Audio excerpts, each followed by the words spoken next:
Hi guys.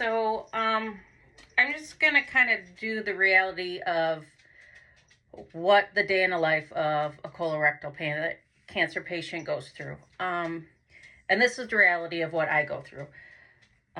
So I am stage 3B colorectal cancer. As you guys can see, I am very bloated and very um, large, and I have gained quite a bit of weight from my colorectal cancer.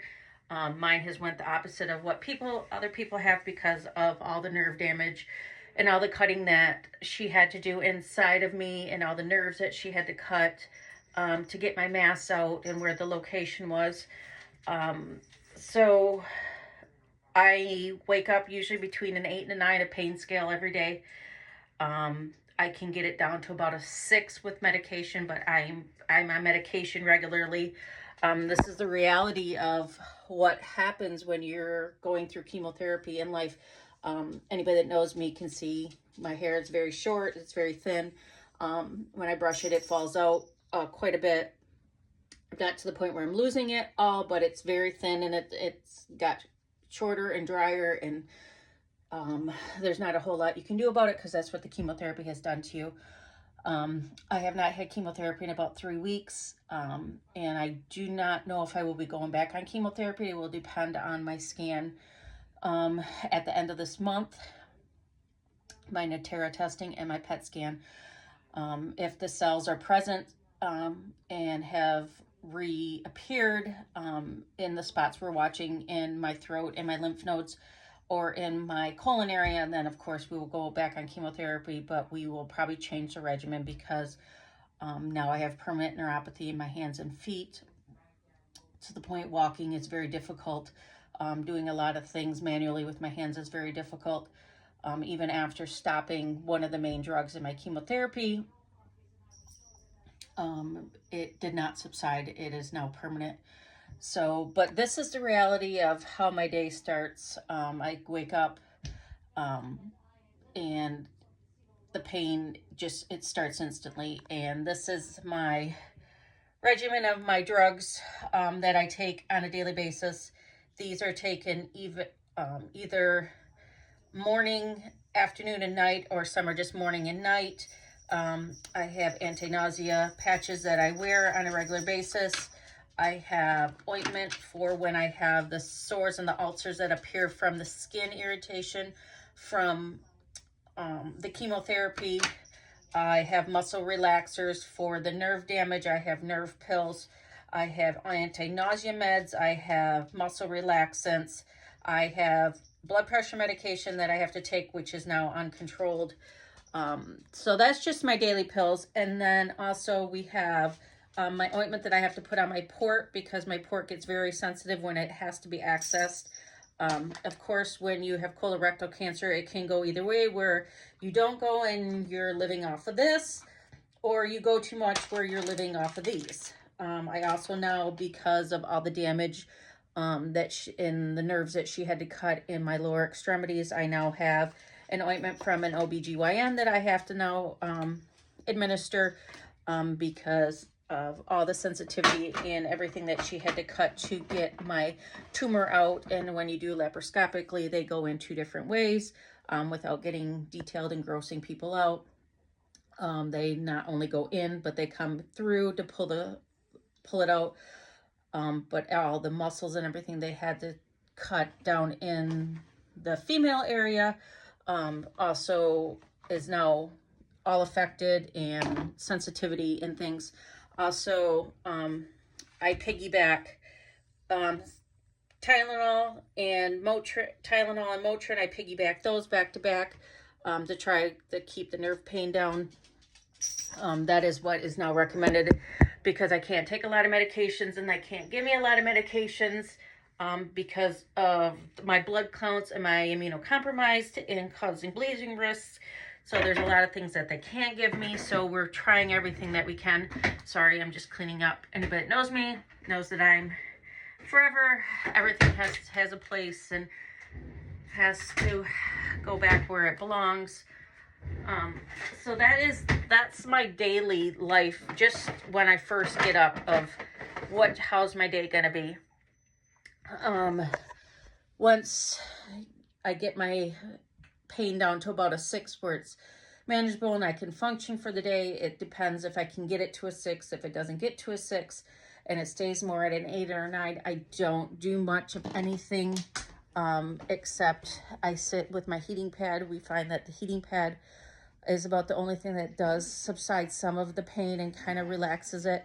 The couch or my chair are the two places that I stay quite a bit of the time because even if I try to go up and down the steps to do anything, every joint hurts from the chemo and now the inflammation that is in every joint, and it is peripheral neuropathy. So it doesn't go away. It's now permanent. We try to go to the store, I always have a shopping cart for leaning on because the pain is so severe in the my lower right flank that it wraps around to the front and then goes into both hips, groin, knees, and ankles, that I have to have that support with me. And anybody that knew me before knew that that was not me. I was always constant go, go, go. Even at work, there was very few times that you saw me not going. That's how kind of we knew something was going on back in March, because it wiped me down to the ground. That's not me. I have, from March to this time, I have gained about 35 pounds. No matter what you try to do to get it off, you can't, because first of all, you can't move. Your mobility is so limited. The pain comes to the point where it's so high that you almost want to go to the ER, but you know there's nothing they're going to do for you at this point because there's nothing they can do except drug you up, and I don't need to be drugged up. It's just, I just have to live with it at this point until we get a clear scan and that I can get to a pain management doctor and a neurologist to see if there's anything surgically they can do to help. But this is the reality of cancer and daily cancer patients. And I'm not doing this for the sympathy because I'm a strong woman. I don't want the sympathy. I just want everybody to know the reality of this is what a cancer patient deals with on a regular basis. That it is not an easy task to do, and I've been very blessed that I do have my family and my friends for the support system. But on the flip side of it, when you're dealing with this, it is not easy. You are fighting your cancer. You're dealing with the side effects on a daily basis. Now you're dealing with daily life interruptions from the symptoms that have came now from the chemotherapy, where you're trying to just survive in life. I'm also fighting with my disability. I have applied for disability through the government, but because I wasn't terminal in the beginning, because I didn't have all my testing results, I got denied. So now I have a lawyer representing me to get my disability through the state, because I am terminal at this point. I have a 2 to 3 year life expectancy due to my disease and my staging. So nothing is easy for you. So if you're not worrying about your symptoms every day or the pain or, how you're going to function and how you're going to feel, you then have to deal with the litigation ends of fighting for the government for your basic rights that you have worked your ass off for years to get. And then on top of that, I do have a lawsuit going on for my medical malpractice that occurred finding my disease. So it has just been a whirlwind since March in my life.